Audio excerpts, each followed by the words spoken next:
வீடு வீடாக இருப்பதற்கு குடும்பத்தில் அனைவருடனும் எப்பொழுதும் மரியாதையாக பேசுங்கள். குறுக்கே பேசாமல் கேளுங்கள்.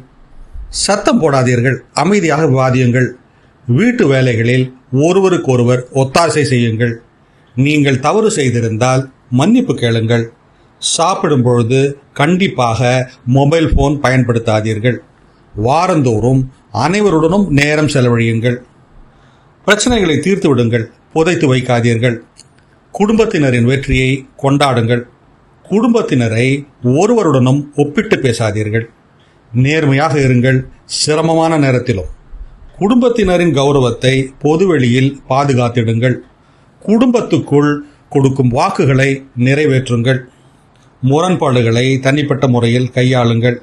விருந்தினர் முன்பு காட்டாதீர்கள். ஒவ்வொருடைய கருத்தும் மதிப்புக்குரியதே. கவனமாக கேளுங்கள். குறைந்தது ஒரு நேரமாவது ஒன்றாக உட்கார்ந்து உணவருந்துங்கள். கோபத்துடன் படுக்க செல்லாதீர்கள். பொறுப்புகளையும் சந்தோஷங்களையும் பகிர்ந்து கொள்ளுங்கள். எல்லோருடைய இலக்குகளுக்கும் கனவுகளுக்கும் ஆதரவாயிருங்கள். பொறுமையை கையாளுங்கள். குறிப்பாக வீட்டில் உள்ள சிறுவரிடமும் முதியவரிடமும். இது போன்ற சிந்தனைகளுக்கு தமிழ் பூமர் அபிஷியலை சப்ஸ்கிரைப் செய்யுங்கள்.